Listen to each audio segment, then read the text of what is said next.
मध्य प्रदेश में नई शिक्षा नीति के तहत अब सिंधी भाषा को भी पाठ्यक्रम में जोड़ा जा रहा है। सिंधी समाज के कई महापुरुषों के बारे में छात्र छात्राओं को जानने को मिलेगा।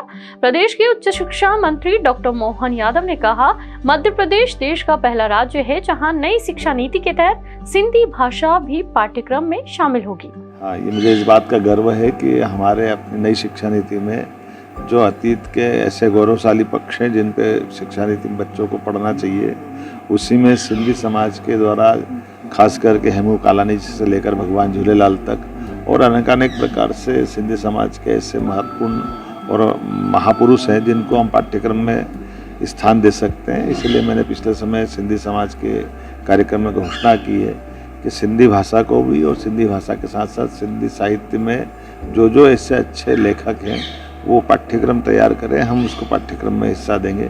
माननीय मुख्यमंत्री की इच्छा है, माननीय प्रधानमंत्री ने इस बात को रेखांकित किया कि देश की सभी भाषाओं में विद्यार्थी अगर पढ़ना चाहे तो वो मातृभाषा में क्यों नहीं पढ़ पाते हैं, तो वो सारा साहित्य तैयार होना चाहिए।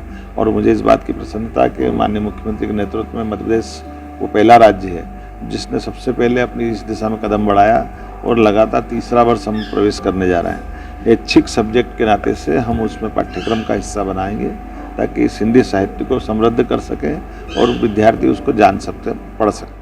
इस घोषणा के बाद सिंधी समाज के लोगों ने इस फैसले का स्वागत किया है, वहीं छात्र छात्राओं ने भी इस फैसले का स्वागत किया है।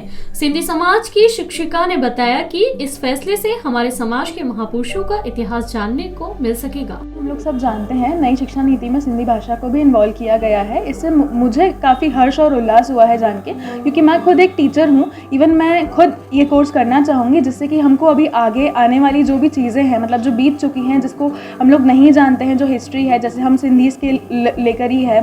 साथ में झूलेलाल जी के बारे में हम लोग काफ़ी कुछ नहीं जानते हैं जो हम लोग को जानने को मिलेगा। साथ ही बहुत सारे शहीद और भी हैं जिनके बारे में हमको कुछ पता नहीं है, जैसा कि अभी सिंधी एक है हेमू कालानी करके शहीद है, उसके बारे में भी काफ़ी नाटक हुए हैं। हम लोग ने मैं खुद भी उसकी पार्टिसिपेंट रह चुकी हूँ, मैंने खुद ने भी परफॉर्म किया है। इसी तरीके से हम लोग लोगों तक ये सारी बातें पहुँचाते हैं। तो इस तरीके से अभी इस पाठ्यक्रम में अगर सिंधी भाषा को इन्वॉल्व किया गया है तो इसके अंदर हमको बहुत सारी चीज़ें और जानने को मिलेंगी, तो ये हम सब के लिए काफ़ी अच्छी बात है।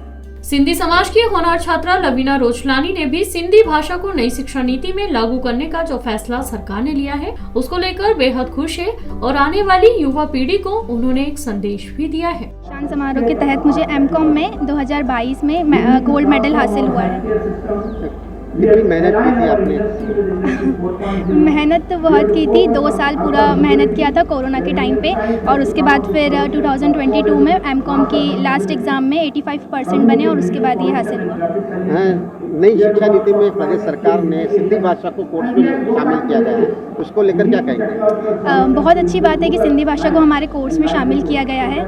हमें हमारे पूर्वजों के प्रति और जो हेमू कालानी जी हैं उनके बारे में बहुत सारी जानकारी प्राप्त होगी, उनके बारे में हम पढ़ेंगे, तो बहुत अच्छी बात है। आप भी एक सिंधी हैं, आपने पूरे समाज का नाम रोशन किया है। जो आने वाली पीढ़ी है जो हमारे समाज के पूर्वजों के बारे में जान सके, ये किस प्रकार देखते हैं आप? मैं बस इतना चाहती हूँ कि आने वाली पीढ़ी हार्डवर्क करे और सिंधी भाषा को, सिंधी लोगों को दुनिया में और ज़्यादा प्रचलित करे और ज़्यादा फेमस करे। सरकार को क्या धन्यवाद, कैसे धन्यवाद देंगे? सरकार को बस इतना कहना चाहूँगी कि धन्यवाद इस गोल्ड मेडल के लिए, और आपने ये सब कार्यक्रम किया, इतना प्रोग्राम किया, उसके लिए थैंक यू सो मच। सांसद अनिल फिरोजिया का कहना है कि प्रदेश सरकार ने सिंधी समाज के लिए एक अच्छा कदम लिया है। मैं भी इस केंद्र सरकार के शिक्षा मंत्री धर्मेंद्र प्रधान जी को पत्र लिखकर मांग करूंगा कि पूरे देश में शिक्षा नीति में सिंधी भाषा का कोर्स लागू किया जाए। बिल्कुल, ये मैं पहले तो मध्य प्रदेश के यशस्वी मुख्यमंत्री और उच्च शिक्षा मंत्री को बहुत बहुत शुभकामनाएं, बधाई देता हूँ कि उन्होंने सिंधी भाषा को भी सम्मिलित करा है। और जैसे मांग आती है तो मैं बिल्कुल हमारे जो मंत्री हैं माननीय धर्मेंद्र प्रधान जी, मैं उनसे भी निवेदन करूंगा कि वो उसको पूरे देश में लागू करें। मध्य प्रदेश पहला ऐसा राज्य होगा जहां सिंधी भाषा पाठ्यक्रम में शामिल की जा रही है। शिक्षा विभाग के इस निर्णय पर सिंधी समाज के विद्यार्थियों में हर्ष की लहर है। उज्जैन से मृदुभाषी प्रदेश के लिए अमृत बैंडवाल की रिपोर्ट। वीडियो को लाइक और शेयर करें। मृदुभाषी प्रदेश से जुड़ने के लिए चैनल को सब्सक्राइब करें। खबरों के नोटिफिकेशन के लिए बेल आइकन दबाना ना भूलें।